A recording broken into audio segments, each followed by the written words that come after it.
That's the Mike Nichols Cinderella story, the one that turns a secretary into a corporate princess. All right, maybe you can quarrel with a movie that rewards its heroine by making her a Wall Street yuppie. However, this working girl was glad to see the way Melanie Griffith portrays a working woman. Her Tess McGill is adorable and smart. The movie doesn't end when she gets her man. Her reward? She gets to be the boss. We're in a business deal together now, and I just don't think that we should get involved that way. My life is real complicated as it is. I don't want to complicate it either. I just thought dinner, maybe a movie. We both know what we're talking about. I certainly hope so. You know, maybe I just don't like you. Me? Nah. The movies haven't been too kind to women who work for, a decade or two.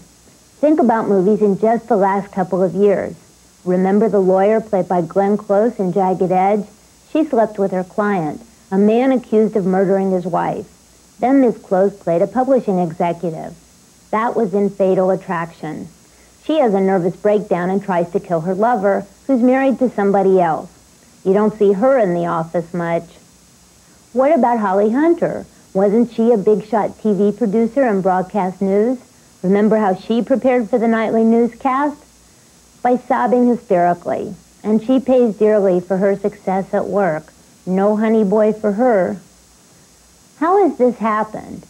As a kid, I used to look to my Late Show movie heroines for guidance. I wanted to be them when I grew up. There was Katharine Hepburn, a lawyer in Adam's Rib, Ingrid Bergman as a psychiatrist in Spellbound, and especially Rosalind Russell as a girl reporter in His Girl Friday. Why then and not now? In those days, not very many women were competing with men for jobs in the real world, so they could in movies. It was a safe fantasy. By the 70s, women were becoming doctors, lawyers, and investment bankers. That's when they almost disappeared from movies as main characters altogether. Rather than cope with the changing and threatening world, Hollywood, which is run by men, ignored it. Working women were having their day, though, on television. Mary Tyler Moore became the nation's favorite TV producer as Mary Richards. By the 80s, women were cops on Cagney and Lacey, doctors on St. Elsewhere, lawyers on L.A. Law, and now factory workers on Roseanne. The movies haven't kept up. Sure, there are exceptions. They're usually played by Meryl Streep. But where was Meryl in 1988? Playing a mom and Cry in the Dark. Nothing wrong with that. Women are moms, and girlfriends, and wives. But they work, too. What's nice about Working Girl is that it lets a woman be smart at work, get where she's going without jumping into bed with the man who will take her there. She gets to fall in love, too. Okay, so it's a romantic fantasy. If we can't dream at the movies, then where? This is Julie Solomon. Here's a preview of a movie playing in theaters now. Never has a film moved so many and touched so deeply. United Artists is proud to present I Am Going to Get You, Sucker, a captivating story. Yo, baby, hold it. That ain't it. It's I'm Gonna Get You, Sucker. Yeah. And it's the story of the brothers fight. Yeah. Against Mr. Big. Yeah, well. Let's get that sucker. It's about action, bravery. I'm a soldier, man. I've been trained for combat. Let's go ahead, sucker. Romance. 12 inches. And danger. If y'all step on my bunion, I'll kill both of you. I'm gonna get you, sucker. Let's get that sucker. It's the good guys against the bad guys. Oh, how come their guns are so much bigger than ours? It's a phallic thing. I don't know. Good girls against the bad guys. You must got the devil in you. No. And it's bad guys against the bad guys. Now, you boys can leave either through the window or the stairs. We gonna take the stairs. We'll take the stairs. I'm gonna get you, sucker. You know what I mean, brother? Well, actually, I don't. You know, I didn't grow up around blacks. Now, I grew up in the suburbs. My dad was a lawyer, my mom was a doctor, and all my friends were white. Chump. I'm gonna get you, sucker. No. It's got passion, pumps, rhythm and soul. Freak brother! Who are these guys? It's my theme music. Every good hero should have some. I'm gonna get you, sucker. Dirty mother. Don't say that. I'm gonna get you, sucker. Even if you can't say it, you got to see it. I got you, sucker. Strongest memory of a movie for me was going to see Midnight Cowboy. I must have been around 16 or so, and I knew I wanted to be an actor. I was pursuing it full force by then, and I loved it. I loved it. The only problem was for a guy who looks like me, there aren't a lot of actors who looked like me in the late 60s who were leads. And then here's this guy, Dustin Hoffman, blowing the wheels off the screen, and I was just in love. He was covering a murder. Now he might be the next headline. He called me. Who called? The killer.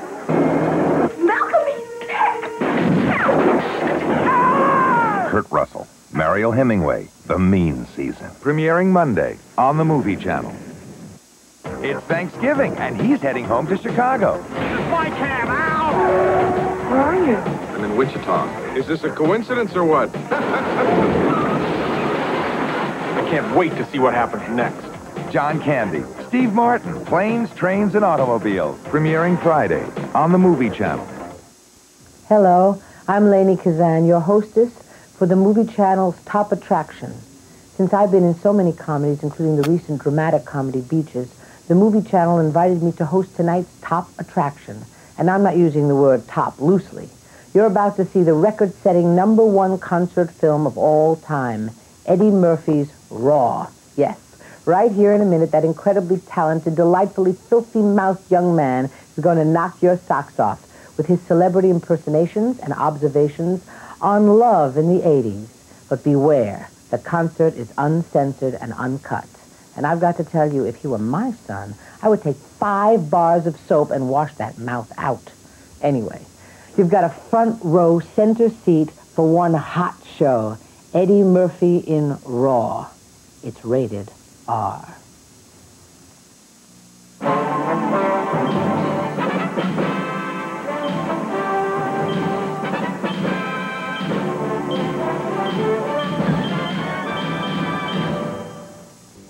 In the works from Premiere Magazine on TMC. Say Anything, director Cameron Crowe's upcoming film, has turned into a family project. John Cusack and real-life sister Joan Cusack play brother and sister. I'm Joe Bob Briggs from DriveIn Theater, and today's topic is male-female communication. You know, we get a lot of letters here at the Movie Channel. Let me read one here. Here's what it says. Dear Movie Channel, get rid of the goat-faced cowboy hayseed. That's not the one I meant to read. It's this other one here. Here it is. Dear Joe Bob, I think you're cute. Signed, Arlene. Now, you know, I am searching for that special person that might want to become my 5th ex-wife, but what does cute mean? What do people mean when they say that? I mean, weenie dogs are cute. The Cosby Show is cute. Countries like Switzerland, they're cute. So, see, I don't know what this gal means. She might be the one true love I'm looking for, but it'll never happen. And you know why? Because she's never mastered the art of male-female communication. Men and women just don't know how to talk to one another. Now, there was a great article in Newsweek about a while back giving some examples of what I'm talking about. Let's say you come home from the office one day and you say, honey, this new secretary that we hired last week, she's just one of the nicest people I ever worked with. And then the wife looks at you and she says, that's nice. That's all she says. That's nice. Well, you know what she's really saying in her heart. She's saying, that little slut has her dress hanging open all day right in your face, or else you'd never even noticed the tramp. Now, this is what's known as nonverbal communication. And it's our job as sensitive, feeling human beings to know exactly what people mean when they make loaded comments like, that's nice. And then, if we do that, we'll stop getting divorced every 6 months. Now, fortunately, I'm an expert at human communications. I always know exactly what the gals mean. Now, you take Wanda Bodine, this girl I've been hanging around with 6, 7 years. She says, Joe Bob, did the Movie Channel pay you yesterday, or do you have to wait till Friday? Now, that particular sentence would be translated non-verbally as follows. I was just watching TV and a commercial for the Abdominizer came on, and I don't have the 1995 to send in, and so I thought I would go mooch it off Joe Bob. So you see, I know that. I pick up on those nonverbal signals, and we have a much better relationship as a result. And you, too, can have that wonderful loving relationship that Wanda and I have, and I'm going to show you how right now. Now, here to help me is a special friend of the movie channel. Come on over here, Lou Ann Scruggs. Actually, I used to date Lou Ann a long time ago. How are you, Lou Ann? Somebody told me the other day you were still alive. Well, good to see you too, Lou Ann. Now, what we're going to do here, you people at home, we're going to recreate an actual situation from our former dating relationship, which I might add was a long time ago. And we'll be showing you the nonverbal part of the communication that led to the mutual hating of guts in this particular relationship. Now, do you think you can recreate that feeling for us, Lou Ann? Okay. Go right ahead and do it. I picked your underwear up off the floor again. It's time to dump this slimy reptile. I'm planning to change my hair color tomorrow, go to a singles bar, and find me somebody better. Thank you, hon, for mentioning that underwear. I was so tired last night that I just plumb forgot about it. Looks like Elephant Hips is having her time of the month again. Did you get the concert tickets? I know you didn't get the concert tickets, and I know you don't care that you didn't get the concert tickets, so I thought I'd try to make you feel like a piece of worthless, irresponsible discount furniture. Not yet, honey, but I was planning to go on my lunch hour today. You know I'm lying, but you can't prove it. And if you try to prove it, you're a bigger nag than I thought. Have a good day at the office. I hope you fall in front of a bakery truck and get your head crushed under the rear tire. Love you too, honey. You're just so cute. Please, God, get me out of this. She's some kind of zombie woman in Maybelline Cosmetics. So, I think you guys out there can see how it works. Thank you, Lou Ann. You can go now. That was a wonderful job. I want the cash now. Okay, just a moment, hon. Let me finish this, and then I'll get you cash. All right, now I want to show you one more example of effective male-female nonverbal communication. I said I want the cash now. All right, honey. I'll get your gall darn cash, okay? Oh, great. That'd be sweet of you. I guess I don't really have to tell you guys how this works, do I? No one was funnier than Bette Midler when she found herself down and out in Beverly Hills. But there's more to her career than just playing everything for laughs. With 3 Grammys, an Emmy, a Tony, and an Oscar nomination already highlighting her music and movie career, you'd think that Bette had just about done it all. But you'd be wrong. Because now Bette has gone herself one better, focusing all of her many talents into a single project for the first time ever. Doing songs, doing comedy, and doing her best dramatic role since The Rose in a new movie called Beaches, a total performance by a total performer. Bette Midler is an entire orchestra. You don't know what instrument she's playing, and she's playing this one and that one. She switches around. She constantly surprises you. And it's really a wonderful experience to watch her work. She's doing everything in this film except serving the food. Beaches tells the story of 2 childhood friends who grow up in opposite directions. One becomes a full-time Broadway star and part-time wife. The other a successful lawyer and loving mother. Even so, both remain close as sisters through the ups and downs of a turbulent 30-year relationship. Oh, for God's sake, don't you get it? We've grown apart. Happens to the best of friends. It's happened to us. We might as well face it. You're ridiculous. I'm ridiculous. We haven't grown apart. You've fallen apart. For co-star Barbara Hershey, shooting Beaches was something special, a rare opportunity to experience the versatile Midler magic in the flesh, one-on-one. Sometimes it's like running after a moving train acting with her and just trying to catch up. Message for the birthday boy from his darling bunny girl, Barbara. For my what? I don't write it, pal. I just deliver it. Happy, happy birthday, bunny boy! Beaches marks yet another first for Bette Midler, producing, a new challenge that's required her to work just as hard behind the cameras as in front of them. It's just like getting ready to go to war. You have to make sure that you hire the proper troops, right a number of troops. You have to make sure that they're interested. You have to make sure that everyone's working in the same vision. Actually, I thought I had made the movie by the time we started to shoot because it was so much work. Watch it, this guy's making movies. Yeah, don't say anything bad in front of the camera. We're having a wonderful time here. He's truly supportive. For any performer, that's a very valuable friend. the real appreciator. And I have a natural affection for Bette, which happened immediately. But enough about me. Let's talk about you. What do you think of me?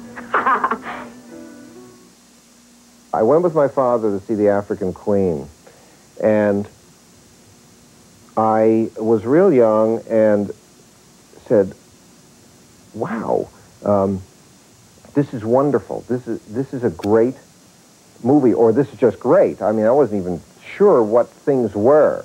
I mean, I didn't even know, and this was at the RKO 81st Street in Manhattan, that the movies came from some other place. I thought they came from in there somewhere. I didn't know they got delivered, you know, and were made somewhere. I thought somehow they came out of that building. The Movie Channel makes it easy to shift your VCR into maximum overdrive, because now you can record movies every night with no promotional interruptions on VCR Overnight.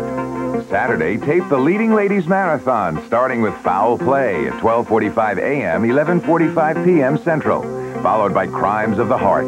And September, it's the easiest way ever to feed your machine a nightly dose of movies. VCR Overnight. Tape while you sleep, watch when you want. Ernest P. Worrell had only dreamt of becoming a summer camp counselor. You ever had any group leadership experience? I had an ant farm once. I'd like to be a counselor. Jim Varney stars. My motto is, I never met a bad kid. Ernest Goes to Camp. Playing Sunday on the Movie Channel. Here's another way to take advantage of the Movie Channel. Primetime Instant Replay. Every Monday through Thursday, the primetime movies are shown later at 2 a.m., 1 Central on VCR Overnight. Replayed back-to-back with no promotional interruptions. It's perfect for taping and playing back later. So you don't need to panic if there's a big game on Monday Night Football, because you can see the game without missing the movies. Or if the kids want to watch Cosby when you want to watch movies, you can give in without giving anything up. Just remember to set your VCR for 2 a.m., 1 Central for TMC's Primetime Instant Replay. And you'll have the whole lineup. That's the Movie Channel advantage. Some more TMC news. If The Accidental Tourist wins Best Picture at any of the upcoming award ceremonies, actor John Malkovich will be accepting a production award. A fact that hasn't been played up is that Malkovich is the co-executive producer. Hi, Ian Scholes, your selfless guide to popular culture, here once again to talk about the movies and what they mean to me. Where better to learn about movies than a film festival? Where better to hold a film festival than a ski resort? The United States Film Festival in Park City, Utah, where the outdoor sports are great and the movies are even better. Yo, dude, hang 10. Pretty exciting event. The United States Film Festival is presented by Sundance Institute, which was started in 1980 by Robert Redford to help young filmmakers develop their talents.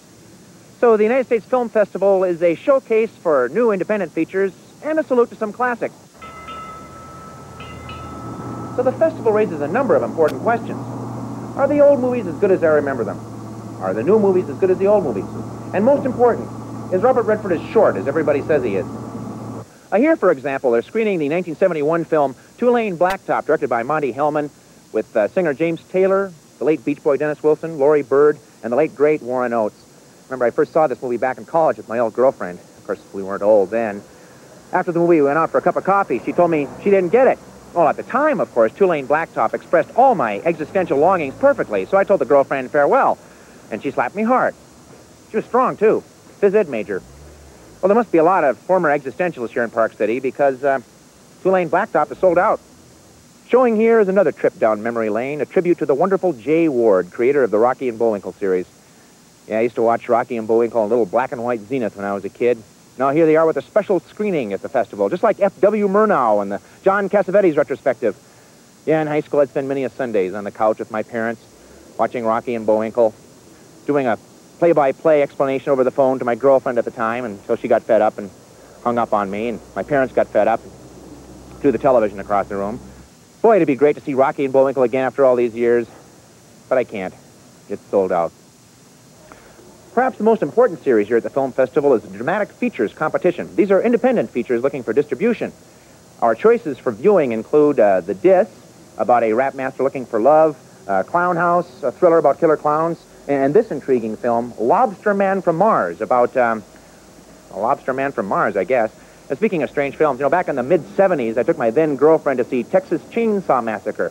She left during the first reel. I never saw her again. I won't be seeing Lobster Man from Mars today either. It's sold out. Every year, the United States Film Festival presents a gaggle of good flicks looking for love. A film needs a distributor the way I need a girlfriend. A love affair is not unlike a movie house. You pay the price and you're left alone in the dark. And a love affair is not unlike a ski lift. You strap on your heart like a pair of skis, you wait a long time, and you're hauled up the mountain and you fall off. And that's the United States Film Festival in a nutshell. I'm going to go grab a hot toddy. I'll see you on the slopes, film fans. I gotta go. 3, 2, 1, action! In making Deep Star 6, director Sean Cunningham had to solve two major logistical problems. One, how to shoot and design a film that takes place in and underwater. And two, how to maneuver a large mechanical monster that had to be at once unique and menacing. Nobody's done a film like this before, so we had to figure out how to build sets that could be completely sunk in water and then pulled out of water and shot again.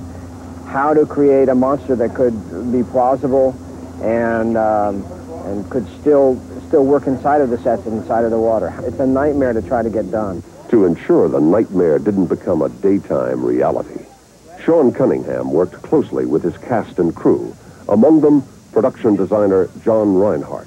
We have these scenes where we have 2,500 gallons of water entering the room as fast as possible. Sets had to be built so that they could withstand that day after day.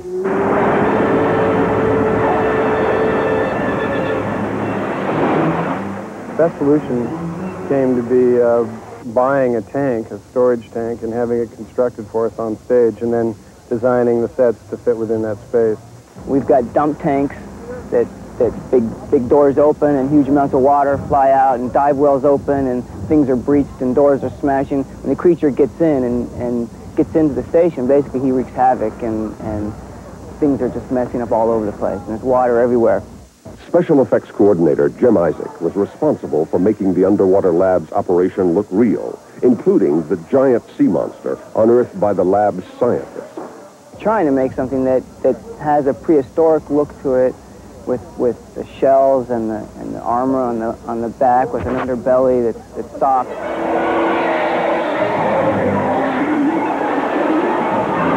There's a lot of underwater miniatures, which show all the exterior of the lab, and the submarines. There's 2 different size submarines, and 2 different labs, and a dig site with underwater missile sleds and all kinds of stuff. That the only way to show that is through miniatures.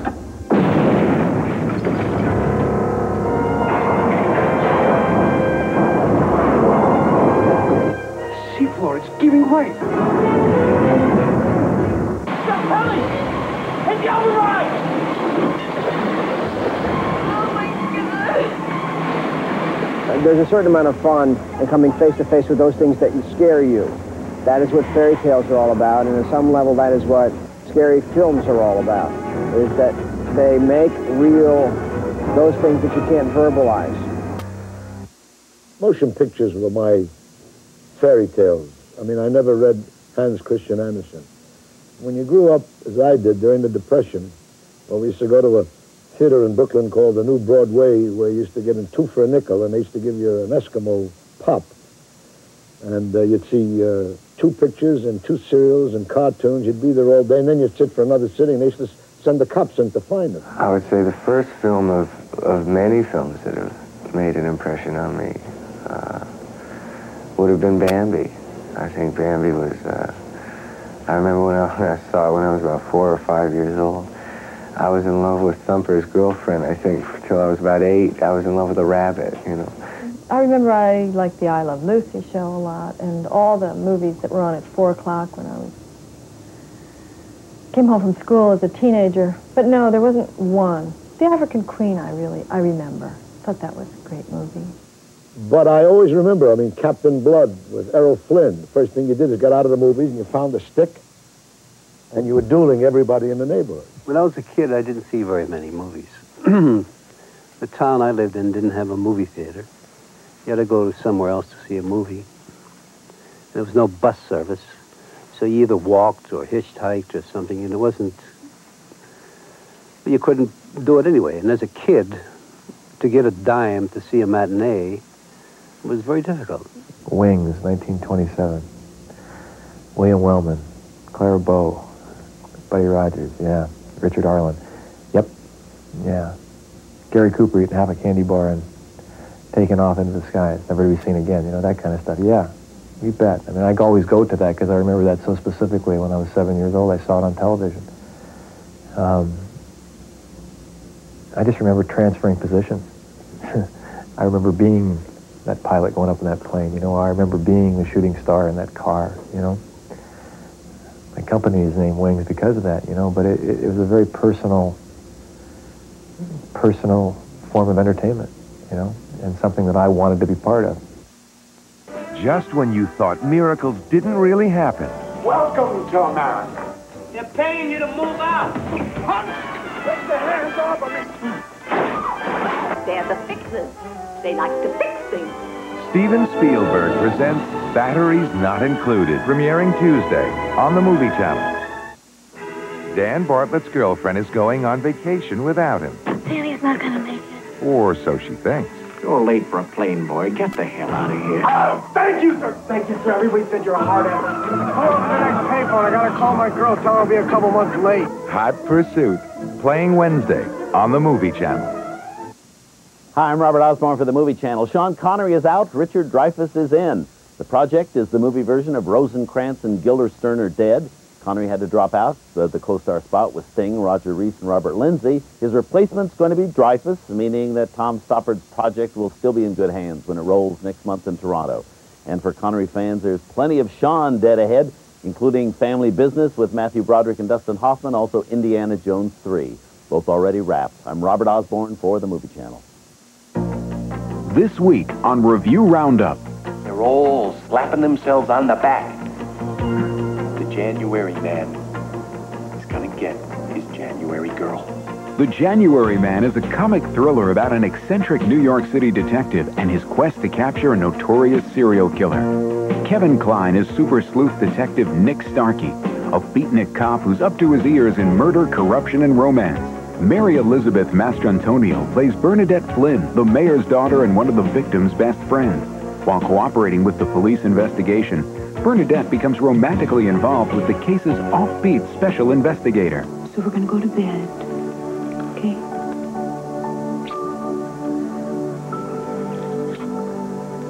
And then we'll sleep. And then tomorrow, after a good breakfast, you're gonna catch the killer and say it's a girl. The January Man reunites producer Norman Jewison with screenwriter John Patrick Shanley. Their first collaboration was the highly successful romantic comedy Moonstruck, which won Shanley an Academy Award for Best Original Screenplay. This time out, the subject is murder. But like Shanley's other work, The January Man is written with an insight into family and relationships, which are the source of some very complicated subplots. Now, here's what some critics are saying about the film. The January Man is a pathetically routine comic thriller, stuffed with ridiculous plot turns and overripe dialogue. The movie is lively and fairly easy to watch, but nothing in it gels, and most of the audience I saw it with left muttering darkly. David Edelstein, The New York Post. What could have been an offbeat original cop movie fails because Shanley can't meet the more conventional requirements of the genre, such as plotting, characterization, and suspense. Jay Carr, The Boston Globe. At times, Shanley's touches are genuinely charming, as when his characters produce unexpected reactions or bizarre non sequiturs. But at other moments, Shanley is clearly straining, cultivating strangeness for its own sake, without bothering to relate it to the situation at hand. Dave Kerr, The Chicago Tribune. That's what some critics are saying about The January Man. Get the word on the latest movie releases each week on Review Roundup. Joan Crawford would come here to seduce Clark Gable. John Barrymore would come with his pet monkey Clementine. While it's played host to royalty, presidents, even astronauts, it's best known as old Hollywood's #1 playground, living room, even bedroom. Sprawling along 24 acres on Wilshire Boulevard, the world-famous Ambassador Hotel. When it opened in 1921, many wondered if out-of-towners or LA society would drive to a hotel that was then on the western outskirts of the city. But this wasn't any hotel. Architect Myron Hunt wanted to bring European elegance out west and build a resort hotel at the same time. That combination proved irresistible to those that came to work in the fast-growing town of Hollywood. These bungalows, called the Rincon Villa, were home to Scott and Zelda Fitzgerald, John Barrymore and Clementine, and Rudolph Valentino, all at the same time. Most hotels kind of have their own persona, you might say. But here, I don't think there's a place in the world like it, because the walls are just filled with memories. Memories like the night boxing champ Jack Dempsey went a few rounds with Mrs. Dempsey. He tossed her out a window, disturbing neighbor Albert Einstein. One wing of an entire floor was the L.A. home to William Randolph Hearst and actress Marion Davies. Directly up here in the center is the presidential suite where most of our presidents stayed, and Marilyn Monroe and most of our presidents stayed. So the Ambassador was a safe and friendly haven for actors who in the early days were turned away from many Hollywood boarding houses. They would have signs on them. No dogs or actors allowed. So society had little to do with theatrical people until Adela Rogers St. John's told me the Grove was built. The Ambassador was also home to the most famous nightclub in the world. After resident Rudolph Valentino donated artificial palm trees from the set of his film The Shake, it quickly became the Coconut Grove, where high society and Hollywood became friends, where the best performed for the best. For 5 years, the Coconut Grove also played host to the Academy Awards banquet, back then an untelevised private party. But since then, Betty Davis has made the remark that the Academy Awards have never been the same since they left private rooms like the Coconut Grove, where you'd have dinner and the whole evening would be in the same place. Nearly half a century has passed since the Ambassador Hotel hosted the Oscars. Longer still since Paula Negri would secretly visit Valentino in the Rincon Villa. In January 1989, exactly 68 years from the day it opened, the last guest checked out of a hotel that for so many had been more than just a place to stay. The hotel, built on the western outskirts of old Los Angeles, was closing because the chic part of town had moved even farther west towards Beverly Hills. Reporting in Hollywood for the Movie Channel, I'm Peter Jones. Here's another way to take advantage of the Movie Channel. During each break, TMC provides information you need at the bottom of the screen. Over here, you can immediately tell you're parked at the Movie Channel. Right here in the center, you'll find the title of the upcoming feature. And over here on the right, the clock lets you know how long you've got until the movie starts. So whether you're fixing a snack in the kitchen or zapping around the dial with your remote, just one glance tells you what's coming up on TMC and when. Nobody else gives you that. That's the Movie Channel advantage. The awards season got off to an early start as hundreds of legendary stars turned out in Beverly Hills recently for the 6th Annual American Cinema Awards. The event, which raises money for local charity, also honored Clint Eastwood and Bette Davis for their contributions to film. We're strong stock, Sarah. And we've precious little time left. Well, of course, any evening like this is a thrill. I think she's a remarkable actress, and I'm glad they're taking her very seriously these days. She came out with some of the finest films, the finest roles, the finest acting performances that I recall very much. And her timing was perfect, and I admire her that today she has come through so much. Clint Eastwood, who was honored late last year by the NAACP for his film achievements, most notably the jazz film Bird, was thrilled to be honored once again and in the company of Bette Davis. awesome. I was raised on Betty Davis films, and I think they're fantastic. Though his achievements didn't go unnoticed either. And Clint Eastwood, for me, has brought a whole new world to film. Well, Clint Eastwood is always a pretty special guy. I've been a friend of his for a long time. He's certainly proven himself to be one of the best in business, not only as an actor, but as a director. Singer and heartthrob Julio Iglesias was named Performer of the Year. I came to America without speaking English, and now I speak a little more. I can sing in English, and this is a beautiful award for me, and I'm very proud. Tickets for the dinner sold for as much as $25,000. But with stars like these in attendance, you could probably skip dessert. Hello, I'm Ian Scholl, the only television personality with an attitude problem. You know, I do hard-hitting yet oddly humorous video essays between the movies here in the Movie Channel. And our knowledge of movies here is pretty near encyclopedic. If there's something you always wanted to know about the movies, why not ask the Movie Channel? Send your idea on a card or in a letter, using a number 2 pencil, of course, to Ask the Movie Channel, P.O. Box 911, Radio City Station, New York, New York, 10101. Your idea could win you a case of Newman's Own popcorn. This is rather like Orville Redenbacher's popcorn, only with more charisma. Or, no matter how stupid your question is, it could even be produced as a between-movie featurette right here in the Movie Channel. There are prizes for everyone who enters. Everyone. So ask the Movie Channel today. He was covering a murder. Now he might be the next headline. He called me. Who called? The killer.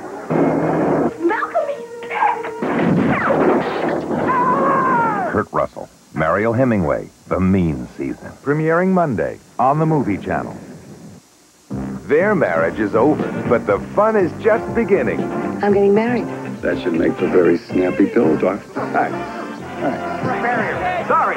You are the worst. I think my ex-wife is cracking up. Kathleen Turner, Burt Reynolds, and Christopher Reeve are switching channels, coming soon on the Movie Channel. Hi, this is Joe Bob, and I want to welcome you to the Joe Bob Hall of Fame Drive-In Theater here on the Movie Channel. Thank you. I don't know if y'all have heard about this, but there's this bar down on the beach in Capitola, California. It's a real famous place. I've been there. Where you used to be able to buy this great drink called the 3-quart El Tequila Grande Permanent Brain Damage Margarita. And in fact, the last time I was there, I ordered the frozen 3-quart El Tequila Grande Permanent Brain Damage Margarita, but after one of those, I couldn't actually lift the second one. And so I told them to start holding the ice on those babies. I only had about, I guess I had 6 or 7 more of those before we left. And anyhow, this drink, it had no effect on me whatsoever. In fact, I was driving that night. I drove me and my friends all the way back up the coast to San Francisco that night. And we were fine. We even had enough energy to stop in Phoenix for a meal. Or, I don't remember, it might have been Seattle where we stopped. But the point I'm making is, I'm going to get to the movie in a minute. It's called The Video Dead, and it's a fairly decent movie. But I'm thinking about this now. I've got to make these remarks as a public service. The point I'm making is that now, today, due to communist influence in this country, you can no longer buy the 3-quart El Tequila Grande Permanent Brain Damage Margarita because of a new federal program that they got called Responsible Beverage Service. That's what they call it. And not only did they ban the 3-quart margarita, but when you order your drink now at this bar, your waitress doesn't even bring it to you immediately. She hangs around in the back.